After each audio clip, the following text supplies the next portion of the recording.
There are in principle not so many people in the world who does that. Humanity has no future if we won't get access to space resources.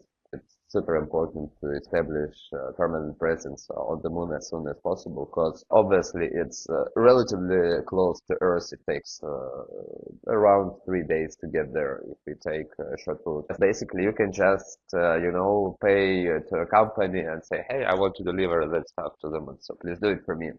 NASA and China, they are aiming to send humans to the moon as soon as possible. We are talking about like from 3 to 7 years. Who owns the space and the moon? I don't know if Thailand has a space program. Yeah, Does yeah, it? it has. I invest hundreds of billions to go to the moon and mine it. Everything was a challenge from the start to the Yes, end. you need to use tons of unique equipment. It's not just hardware, but it's a very, very special hardware. Sometimes you even do not know what you have to overcome. Like you have to deliver, you have to get, but nobody have done that before.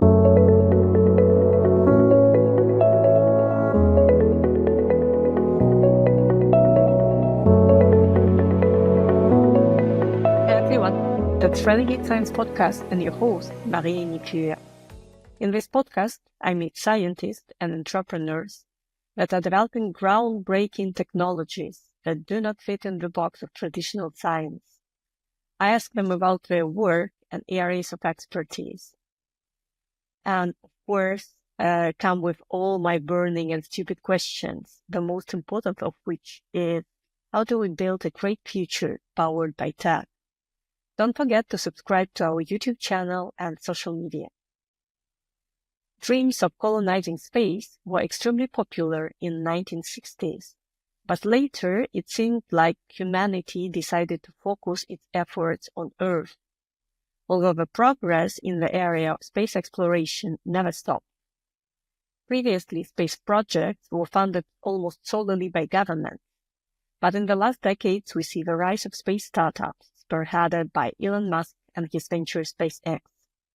But there are much more interesting things happening in this industry. It looks like dreams of space colonization are finally back.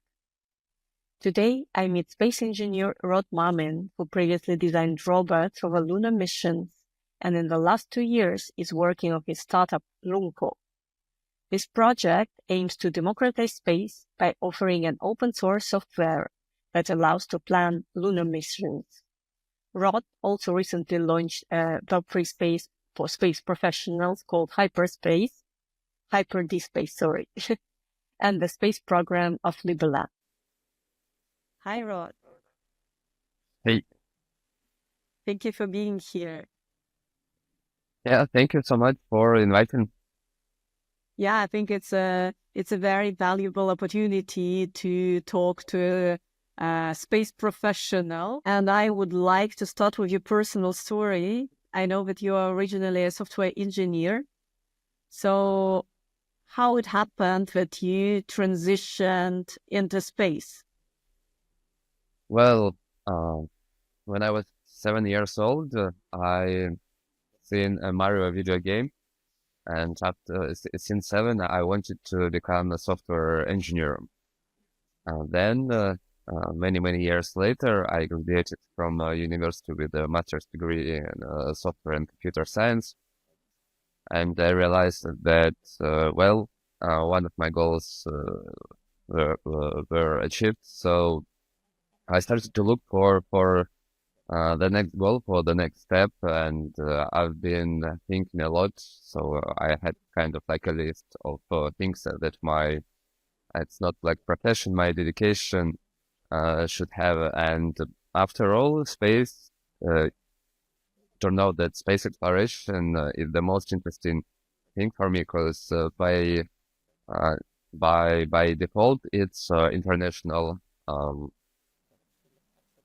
It's something it's about all the latest advancement in all science. So I decided that I want to focus on lunar exploration, on tasks related to lunar settlement designs. And it took me a while, studying a lot, learning how things works. 6 years ago, I joined a UK company, SpaceBeat, as Chief Operation Officer. So that was the place where I became a space professional guy. Now I have some experience designing stuff for the moon, robots for the moon. So early this year, a device and artwork that I've engineered for SpaceBeat for an artist, Sasha Jaffrey, was sent to the moon on a Peregrine lander. So I have some experience. It took me like 9 years to get to the point when I delivered something tangible. And then when I delivered, it took me 2 years to wait till it'll be launched. So it's kind of a pretty long wait. Wow. Yeah, that's a real dedication, definitely. So do you see any shortcuts? I mean, for people who would want to enter space industry, what would you recommend? How to find a job in space? Well, you asked two different questions. Are there any shortcuts? I have a feeling that no, it will take you a while. No matter what you're gonna do, if you do not have experience, it will take you a while to start understand what's going on. So there are no shortcuts, but obviously nowadays you have access to tons of great educational resources, including AI, YouTube videos, so you can do tons of simulation games. So with all of that, you can um, learn really a lot. And regarding how to start, that's actually also the answer for this question. So just start talking to AI, to like language models.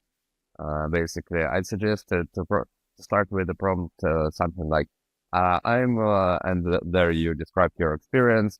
I'm looking how to jump into space exploration, and then discuss with the LLM. It will suggest you what to start. But after that, maybe after a couple of weeks, talking to LLM, figuring out what it means to do stuff for space, I highly suggest to start joining online communities for space projects. Maybe your local communities, because in a lot of places in the world there are different communities that does space exploration. So get in touch with the community, and then the community will help you. But it will be a long path, and it will take a lot of dedication and perseverance. So I think that from my experience, after you make a decision that you want to do space exploration seriously, it'll take around 5 years to get to the point when around, of course, for some people it could take longer, for some less, around 5 years. But after 5 years, suddenly it'll turn out that you're actually one of a few experts in the field, and you know a lot of things. And yeah, choose startups, just crazy projects, so where there'll be tons of chaos, but you will learn fast.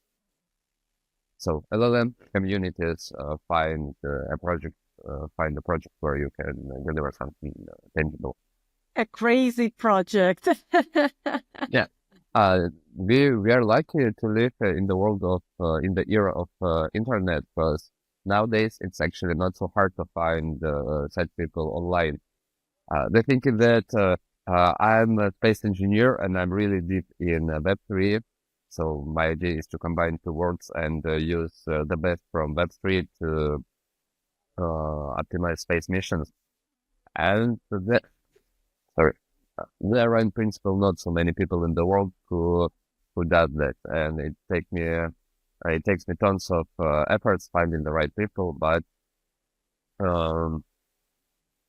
such projects exist, and a number of people who do such projects grows. So yeah, just start doing it. You already named one challenge for people who want to join space industry, that it will take a decent amount of time to enter, what other challenges you observe in general in space? Well, you have to speak English. That could be a challenge for some people. But now we are doing an interview in English, so I believe people who listen, they can speak English. Um, it highly depends on your country. So depending on your country, there could be a huge chance that in principle, you cannot do anything related to space in your country if you are from an early developing country, so that has no space law, no space agency that would be responsible for regulation. If you'll be in a more developed country, well, then those regulations could stop you from doing tons of things. So, like for example, if you are not the U.S. citizen, you cannot do anything related to propulsion in the U.S. Because of ITAR, and of course. There are not so many, so you have to have a really decent, let's say like that, technical skills. While I don't have a specific space education, I have a software systems engineering education where I was taught actually to design and to work with the systems. So for most of my life, I thought that the important part it was about software, but now the important part is about systems engineering. And systems engineering actually means designing systems, making sure that those systems interact to each other through different interfaces. So you will have to learn a lot. You have to have a decent education, and you have to find the projects that could start work to you. Because again, if it's a serious advanced project, like SpaceX. So for sure, you won't get to SpaceX without significant achievements. So it's complicated, but it's like, it's complicated from both of sides. It takes tons of time, you have to know a lot, and there has to be, in principle, there has to be a space company that does it, and maybe that's one of the huge limiting factors is that there are not so many companies in the world in principle. And from that perspective, actually, Web3 is a really great, one of the reasons why I'm so down on Web3 is that it allows, by default, projects that does in Web3, they are global, opening opportunities for people all over the world, despite how advanced their local economy. Yeah, that's an important point. So let's talk about the moon. My first question is, why actually there is so much buzz about we need to build a colony on the moon? Well, for me, humanity has no future if we won't get to space, if we won't get access to space resources. Why? Our Earth, we have a really limited amount of resources, and we are harming environment when we are extracting those resources, but without those resources, we cannot live in the way how we live together. Today. So in principle, due to the second law of thermodynamics, everything tends to chaos in a closed system. So to save Earth, to preserve, like to have a future for the whole humanity, we have to back up our society by establishing colonies on other planets on Earth, like on Mars, on Moon, and we have to get access to resources of asteroid belt in the solar system. Also, what we do not know from science perspective in a lot of cases, and by challenging ourselves with such unknown and harsh environment as the moon, as a space, we are advancing tons of technologies that later could be used to improve life on Earth, and we do not know what we will find there. So Why moon? That's in principle why we have to do a space exploration, because nobody could predict that we will use Uber on a daily basis when they have created GPS and Uber and all the delivery services. It cannot work without GPS.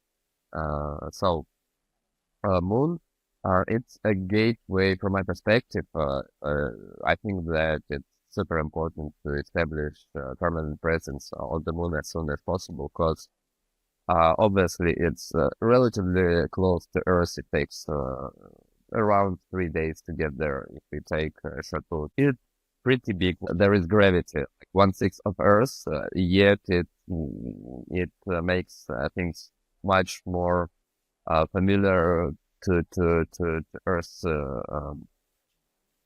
and it allows to live much comfortable, much more in a much more comfortable way. Also, it contains tons of resources from metals to oxygen, and it's much easier to get stuff from a lunar surface to space than from Earth, because not just because moon has lower gravity, but also because moon has no atmosphere, meaning that, and having no atmosphere, it means that basically you can remove one subsystem, that protective pairing, meaning that actually a lot of payloads that we deliver today to space, they are limited by the pairing, by the volume that in that pairing. And on the moon, and it only needed to because of air resistance. On the moon, there is no air resistance, making it possible to deliver a much bigger and much more advanced construction to the space. So it has tons of resources, from scientific to practical and yeah, for me it's pretty obvious that we have to have a station there and use that station as a base, because another another important reason is that actually there are not so many places on Earth where you can build spaceports, and we do not want to pollute Earth and send pretty cheap stuff to space. So ideally, to move production to space as fast as possible, and for that again we need moon with its resources, gravity.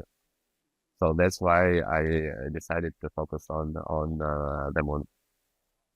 Interesting. I wanted to ask, there are many theories how we could terraform Mars, but I've never heard about any theories about terraforming Moon. Is there a reason for that? Yeah, for sure. The reason is that the moon is too small to be able to hold atmosphere. So and one of the most important maybe the essence of terraforming is to make atmosphere of Mars comfortable for us from temperature, pressure, and oxygen levels perspective. So even if we will create an atmosphere on the moon, it will evaporate pretty quickly, because the moon just cannot hold it. While with Mars, it's different. Gravity on Mars is almost like on Earth, so you'll be able to hold the atmosphere. So it makes sense to, yeah, it's just for the moon. Unfortunately, it doesn't make sense. I do not know, I do not remember the evaporation rate. In principle, maybe once we have tons of excess energy, and then maybe we would be able to, to terraform moon, make atmosphere. The thing is that we will constantly have to supply it with meth, with the gases. So amount of gases that we will put on the moon would balance amount of gases that would escape it. And I'm not sure if it's a good idea, but yeah, we can try to estimate it. Maybe someone already. I'm sure that someone already have made estimates how much meth you have to put there to make the atmosphere livable for humans. I believe that the main idea of terraforming and actually creating an atmosphere is creating a an ecosystem, a self-sustainable ecosystem. It's just like self-maintaining, and that's why it's so much fun, why it's cool to terraform something. Well, that's definitely the next step, but yeah, it all starts with basic things, and for sure we want at some point in time to make Mars comfortable for human life. There are tons of nuances, but in principle, I think it's doable. Of course, we'll have to hit it. Yeah, if you want, we can go into details.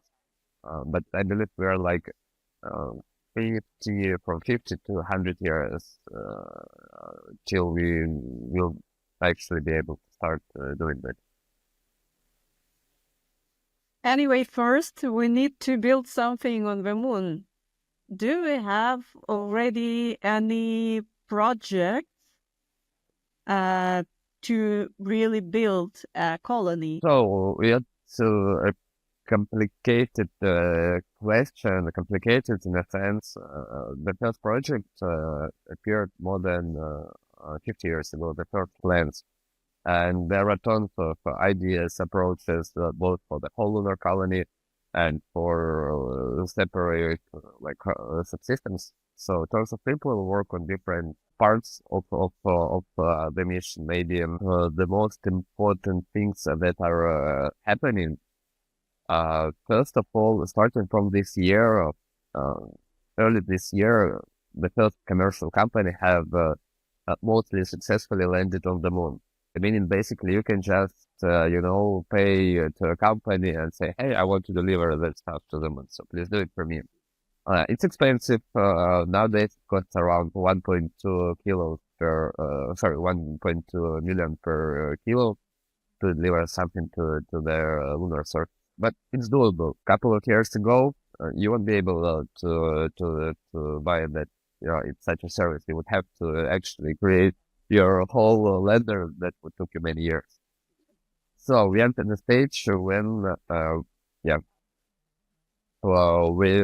we are now in the stage of the commercial lunar exploration. NASA and China, they are aiming to send humans to the moon as soon as possible. We are talking about like from 3 to 7 years. I believe it will be closer like to 5-7 years than to 3 years. But yeah, both China and the US are pretty close, and there's a huge chance that actually China would get to the moon faster than the US, because China, their space program is being developed in super fast. So also NASA with their Artemis Accords, they lay the framework for commercial resource extraction, which is also great and part of the overall process. So it's not like there is one project. There are tons of projects, tons of activities led by both organizations like NASA, ESA. I forgot how it's called in China. In Russia, Roscosmos has some lunar-related activities. It's also done by commercial companies and by tons of enthusiasts who works on certain maybe subsystems, like designing small rovers, thinking of overcoming like maybe specific limitations. And maybe a week ago, a really interesting project was released to the public. The project is called Volta.space, and their value proposition is to beam energy from satellites to devices on the moon. The thing is that the moon rotates around itself.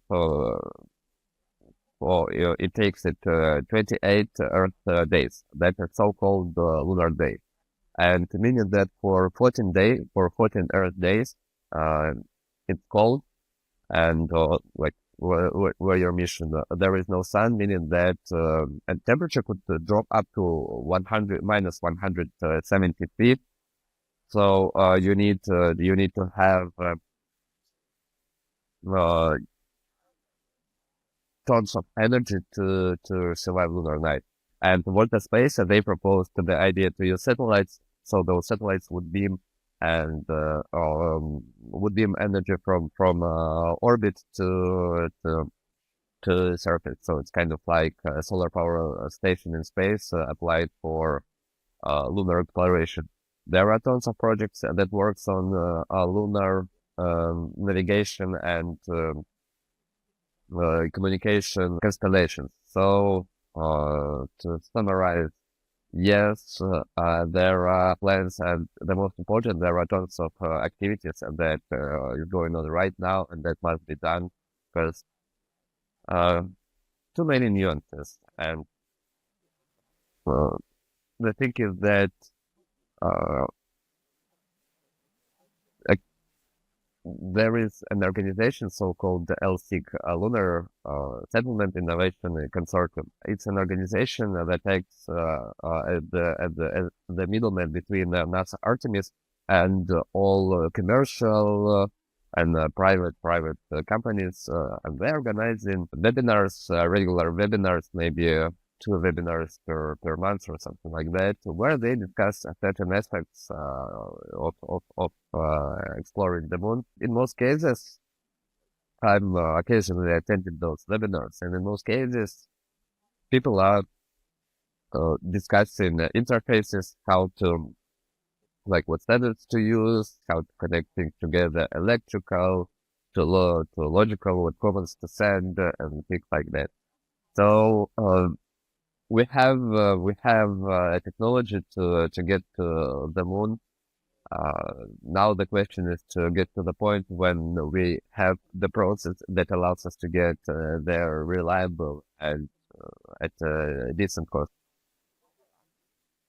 Yeah, I would say that if you want not only to go to the moon, that was done already, but if you want to stay there for a decent amount of time, yeah, you would need to transport there and somehow build there some living space that would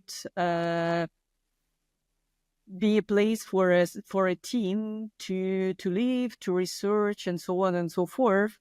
And I wonder if there are so many projects. Obviously, we are in the next phase of a space race between countries. Of course, there are consortiums, but probably, like China as an example, would say, no, we have our own mission and we will go there. Who owns the space and the moon? Can any country that has enough resources, money, brains, and technology send a group of people to the moon? Can they set up their colony, or are there any regulations that limit the usage of lunar surface? Complicated question with tons of nuances.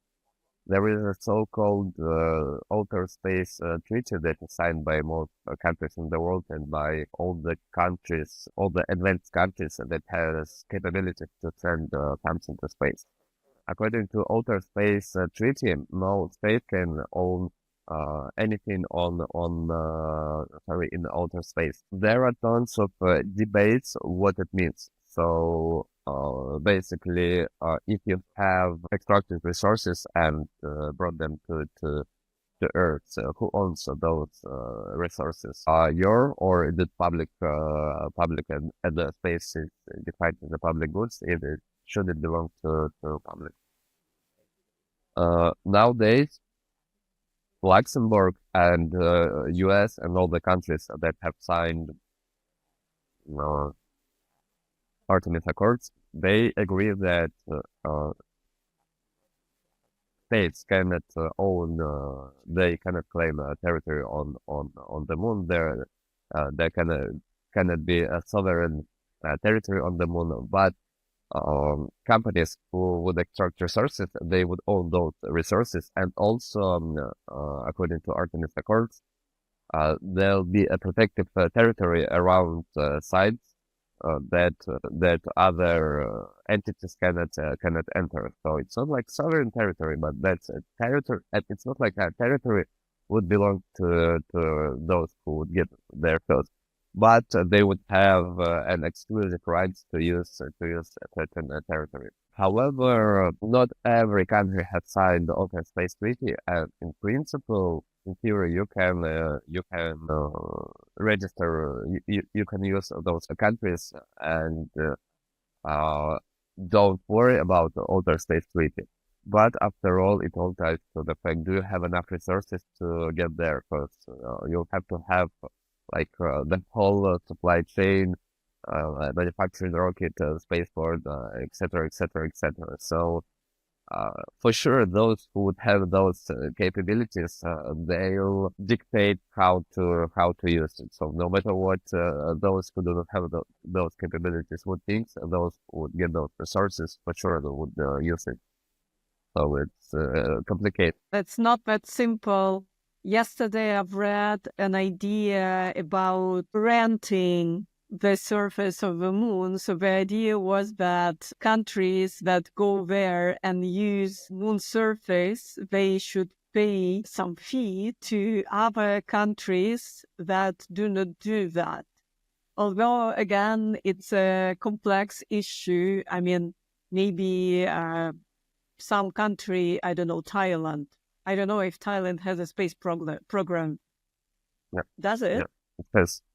I'm not sure how strong it is, but it has tons of space activities. I don't know even if there is a Thai space agency, but they teach space in universities. So nowadays, most of the countries in the world, most of pretty advanced countries, they want to have their own space capabilities. So they want to have their own space program. They want to have specialists that know how to run different aspects of space missions. So it's a really interesting industry for everyone, for every country, because it attracts high-skilled professionals.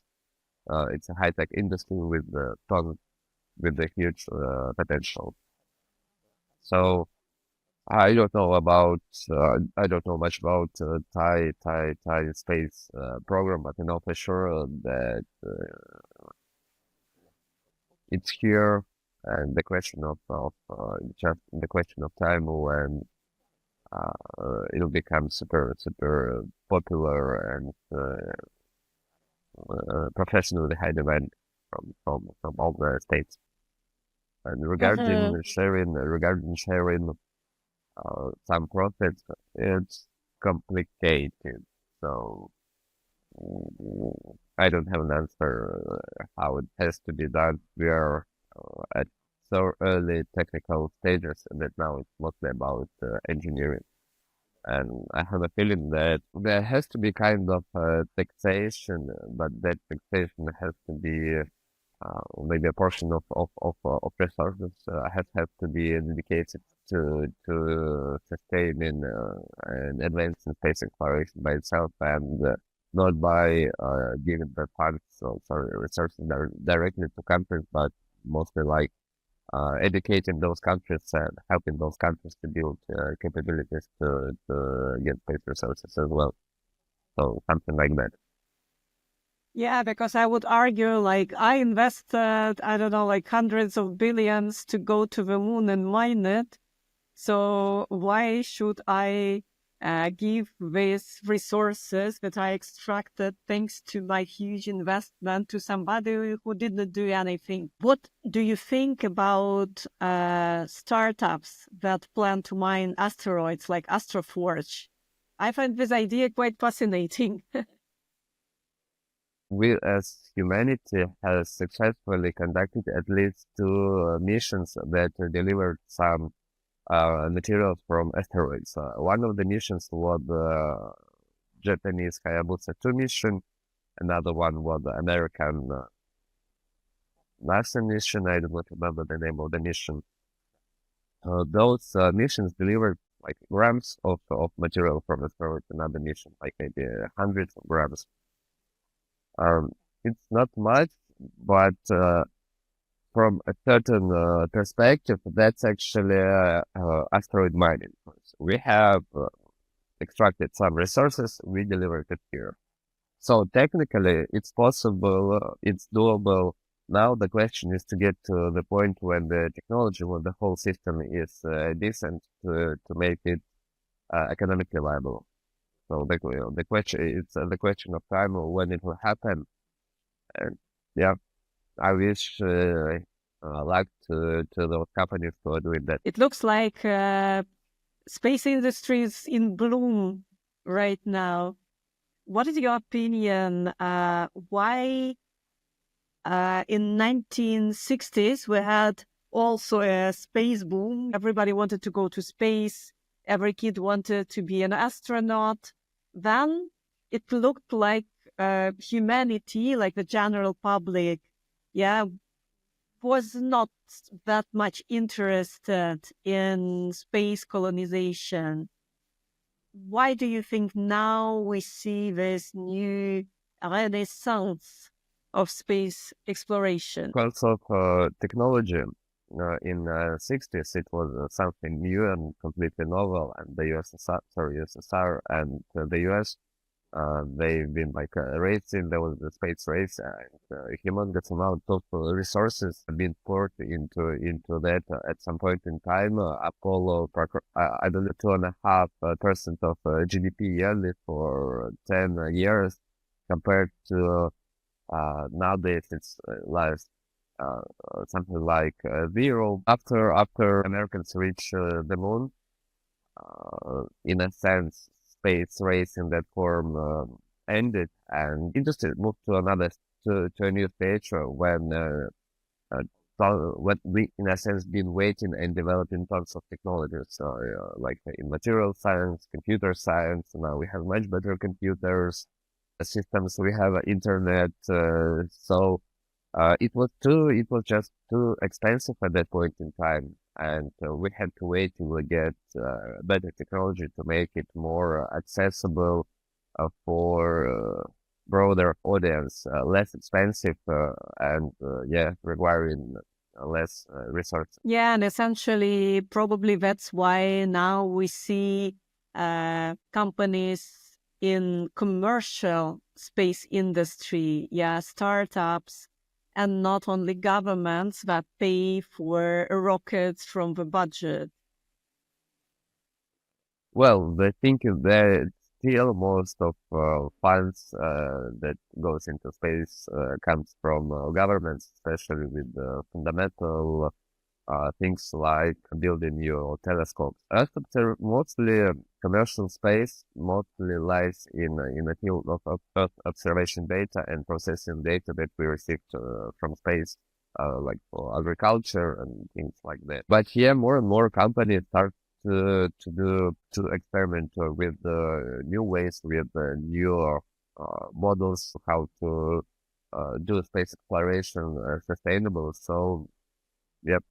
The more advanced our civilization becomes, the more people, more projects would be able to participate in space economy, deliver some value to humanity. You touched a very interesting topic, space data. I'm sure that most people never thought about space data. What kind of data do we receive from space, and why there are even companies that are processing it? So mostly so-called observation data. It's just photos of Earth from space. We receive so-called hyperspectral images, and that information could be used to monitor climate changes, to improve the efficiency of agriculture, because that information could get us help could provide us with information about soil, like what minerals you need, or maybe it's too humid. So that information allows us to have better yield. That information, those photos, are highly helpful during construction, especially when we talk about data in dynamics. So, for example, we can track how river changes. All of that information is pretty crucial for our public infrastructure, allowing us to predict weather and just many applications, because including, of course, applications related to war, like it's crucial for military to have this information.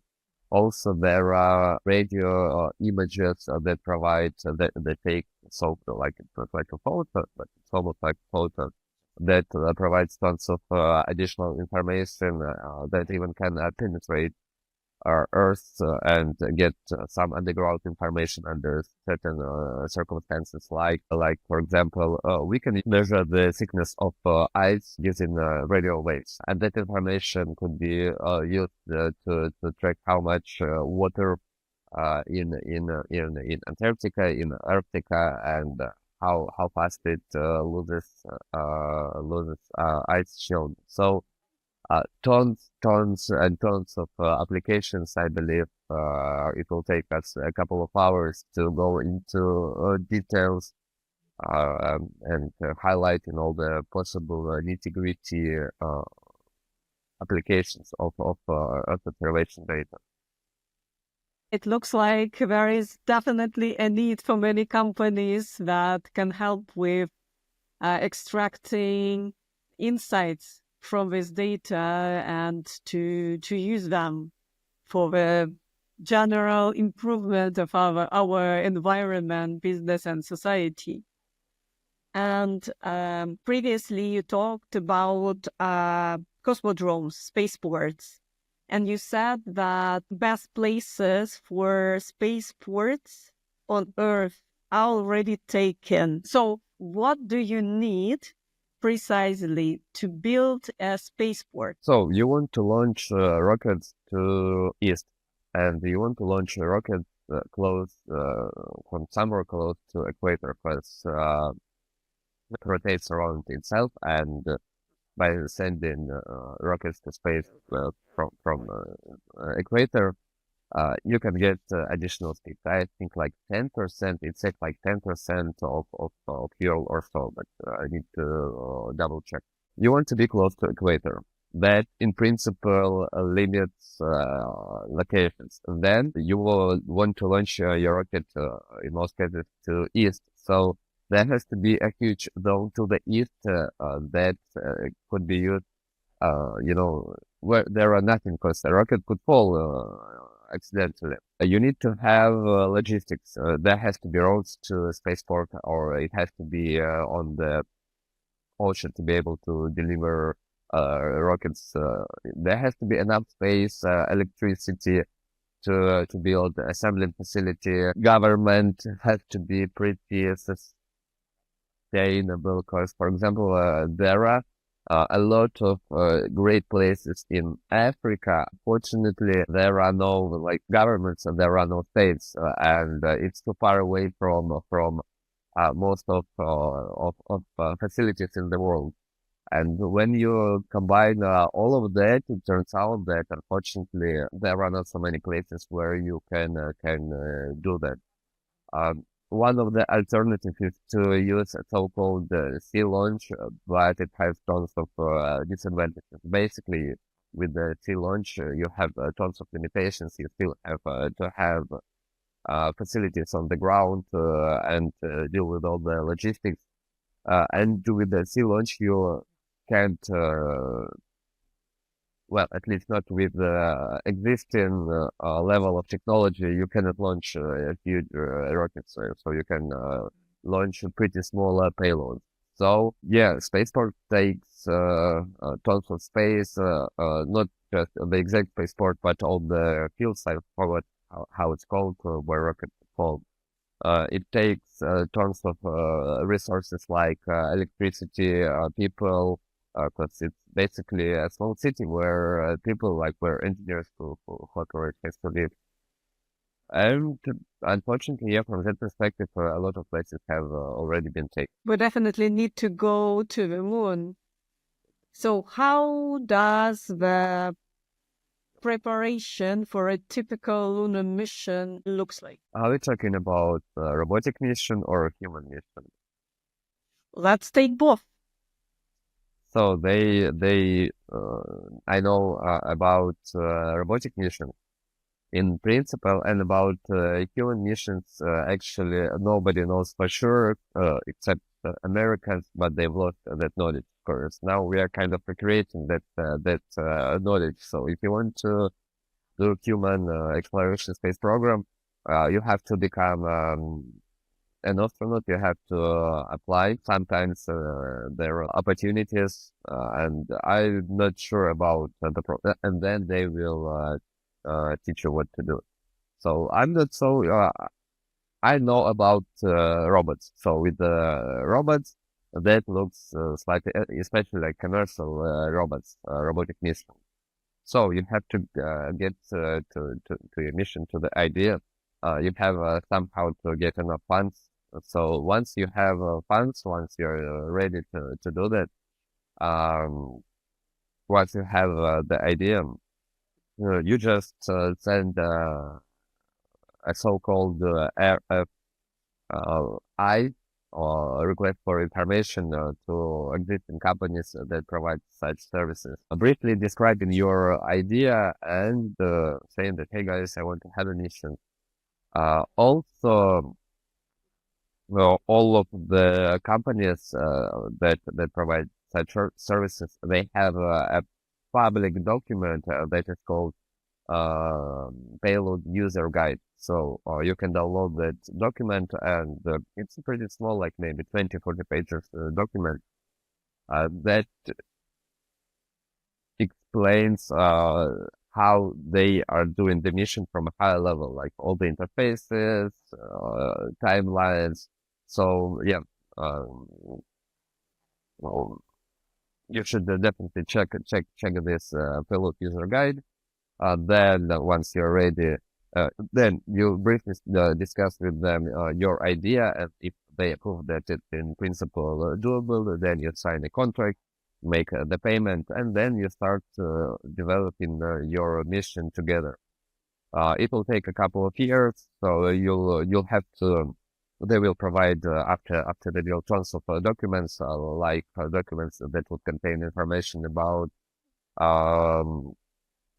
environment in the so-called IDD environment design. Sorry, EDS environment design specification. It's just a document that will tell like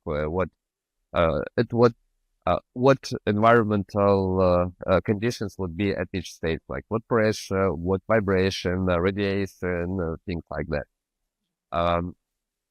Also, they'll provide you with maybe the most important document, so-called IDD interface design document. It's a huge document that describes how your device could be connected to the lander, or like what interfaces, physical, electrical, logical, thermal lander provides. And then with that interface and your mission, you fill so-called ICD interface control document. And most of the time, like for those years, you will work together with your internal teams, like with your internal electrical team, and with their team, working on that document, putting together all the nuances about integration process. You also would have to fill tons of other additional documents, like the full list of commands, like hazard analysis document. So what you're gonna do if you how your mission would fail, what you've done to prevent your mission to fail.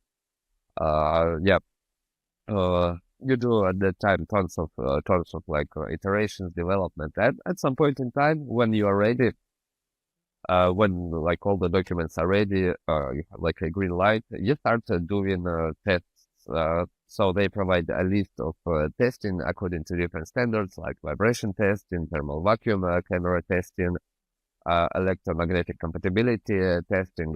So you find companies, assuming that you're successfully assembled, delivered, and all of that, because, we kind of skip in many years. So we are still that you have successfully get to the point. Yeah, then you do tests.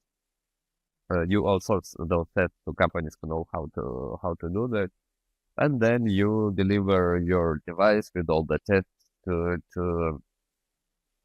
launch provider. Then launch provider does so-called integration. Basically, they just, assemble everything, put your device to lander, do all the tests and that it works. And then you wait for the launch. Sometimes it take years. Just waiting, like you finished, you did everything on their side. Moreover, during these years, your battery could die if you use the battery. So maybe you would have to change your battery, and maybe your launch provider, your launch provider for sure want to you not to do that. So yeah, then you wait, and then launch, and then you have mission operations. When you control your device, you work together for a while. Often it's to Earth weeks, 14 days, because most of the missions they last only during lunar day, because it's really hard to survive lunar night. And then you do post-mission stuff like data analysis, things like that, and start new missions, new iterations. So briefly, the process looks like that. It's all about iterations and looking for people who know how to do that, who have experience doing certain things. Yeah, it's like a very special type, and it's all about project management, requirements management, and being very delicate with all the details and nuances. Absolutely. So can you share some insights of how you built your lunar robot? Well, maybe the main insight is that at early stages, you want to use as widely available components as possible, and you do iterations. So for early prototypes, we used Raspberry Pi, so-called Raspberry Pi. It's a small computer, slightly bigger than your credit card. Has everything that you need, and it's super cheap. You can buy it everywhere. I thought that maybe it's not so cool to use for prototypes, but then I've seen a photo of a rover that Astrobotic company, our launch provider, they also create rover. So I've seen a photo in their Instagram, and Raspberry Pi has a very distinctive panel. So you can be like 100, like almost 100% be sure that if you see that that panel, it's Raspberry Pi. And they also used Raspberry Pi. And now, so that was early at the beginning. It was like super widely available component. Now I know that everyone during the development phase tries to use as simple solutions as possible, because often you need, like, you have a functional requirements and you have a non-functional. Functional and like during iteration, you do not want to use super expensive irrigation tolerant chip, because it will take you tons of time to get the chip, and you could be not sure that actually that what you need, if it has all the functions that you need, unless you test. So yeah, just use shortcuts to deliver physical hardware as soon as possible, and run physical tests as soon as possible using widely available components. So, and what were the main challenges of this design process? Everything was a challenge from the start to the Yeah, end. so everything is a challenge. The thing is that sometimes, and unfortunately pretty often, there are not so many people in the world who knows what to do, and you even often do not know what conditions to expect. So it's hard to find the team. It's hard to find the right people, organize the process. I think that the hardest part is the complexity of all the operations, and almost everything is customized. So you have like small batches. You make several prototypes, and for those prototypes, you need to use tons of unique equipment. You need to produce tons of unique subsystems, and it takes tons of funds. So you do tons of those iterations, and the cost of one iteration turns out to be super expensive, because it's not just hardware. but it's a very, very special hardware. And often you need to deliver stuff all over the world, dealing with the international logistics, customs, and tons of And when you talk about like very specific hardware, what do you mean? So, for example, there is a so-called IMU, inertia measurement unit. That's a device that helps it to determine orientation of your device. That's basically the thing that is used in your smartphone to detect its orientation and movement in space. Those IMU, like there are tons of different IMUs with different features, different mass, so tons of nuances. And in our case, we've been developing robots during COVID. That also actually one additional level of complexity. And during COVID, there was a chip shortage. So unfortunately, the chip that we used cost like $15. So, but during COVID, we were not able to find. We found it only in one place in the US, in the middle of the nowhere, and it cost like 10 times more than it costs in a regular day. So that challenge, one of the challenges with the logistics that you have to overcome. It's just one of the small and very, very, very straightforward example, because sometimes you even do not know what you have to overcome. Like you have to deliver, you have to get, but nobody have done that before. Nobody knows what to expect, or like maybe a couple of people in the world have done that before, but like in the 60s and they already did. So it's kind of complicated. Yeah, you are kind of operating in the terra incognita all the time. Tell me about your current project, Lunco.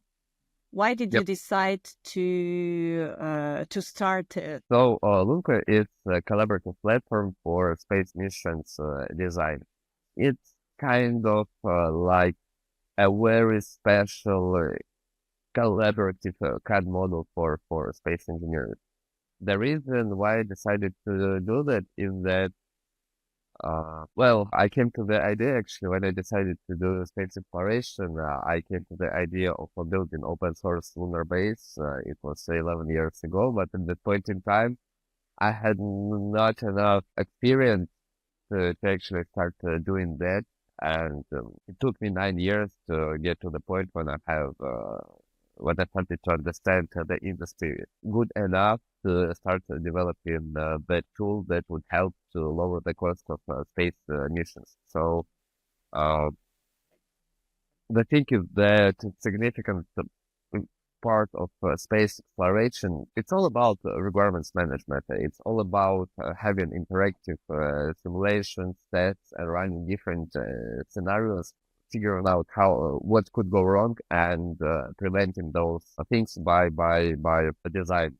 So to address that issue, to allow space engineers, to allow to design missions, to make it easier to design space missions in a decentralized manner for people all over the world, I decided to build such a software, and I hugely believe in open source. So I believe that humanity won't survive without going to space.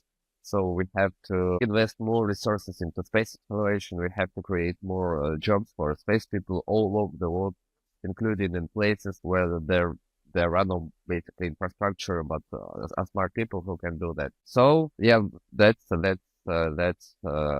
why I decided to start such a collaborative software to lower the cost of space missions and to help people who wants to do space exploration to start doing that professionally all over the world, no matter which country they are from. Sounds super cool. So what is the current status of Lunco? Who uses it right now? So we have released early alpha version. In a couple of months, it should get to the point when it's decent to start designing basic on-surface missions, like for example for your runner. exploration. At this point in time, we have several partners who are started to design their mission with us. One partner works on designing a settlement. Another partner works to use it to visualize their innovative way to send stuff to space. I think that if everything will go according to plan, in around 9 months, we'll have a couple of so-called test scenarios where people would be able to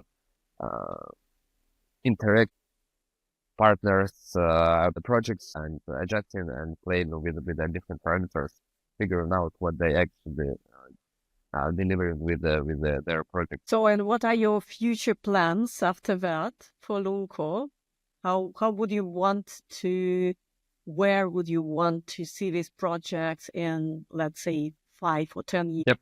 So the goal is to create platform that every space engineer in the world would use to design their missions first. It has to become so efficient. And with such a platform, the next stage is to design open source hardware and different subsystems for space exploration. So for lunar exploration. So for example, all the companies that work on commercial landers, they actually have to create not the whole lander, but all the subsystems. And because, basically there are no commercially available subsystems for a lunar lander. And with the open source, with the open hardware, we can get to a point when interfaces are standardized. So yeah, after Lunco, and hardware and open source missions, from a basic mission like sending a camera attached to a lander, or fully open source camera that would send data to Earth, to hopefully more complex stuff like the full open source lander. But it will take like maybe 15 years to get to the point when we will have a fully open source lander, meaning that it will have a fully open source subsystems. And with that, we'll be able to scale and improve all the technology in all the directions, not just related to lunar exploration, but in satellite technologies and so on. So yeah, the goal is to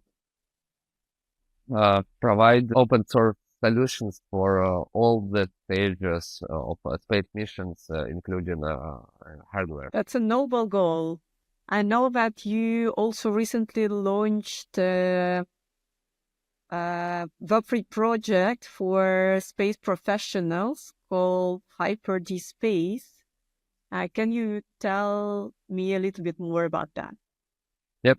So Space is kind of community where we discuss the ways how we explore innovative ways how to find and do space projects, where we share information about so-called decentralized space projects. And that's a community with the goal to help people who are jumping into space exploration to kickstart the project with all the tools available in Web3. So for example, in Web2 world, even to start accepting donations, you'll have to go through certain procedures depending on your citizenship, on your current bank situation. It could take from a couple of days to many weeks. With the Web3, you can actually create a wallet. It'll take like 2 minutes and start accepting donations in a matter of like tens of minutes to get to the point when you have everything that is needed, basically. And Hyper Space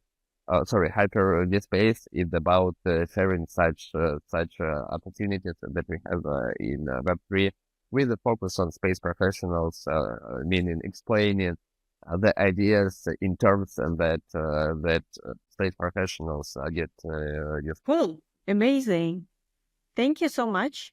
I think we can slowly wrap it up. And my last question is, how can our audience stay informed about your advancements, about your projects? How can they show support? So our main project, Lunco.space, it's open source software. So please start it on GitHub. Maybe make a fork because it really helps with the promotion.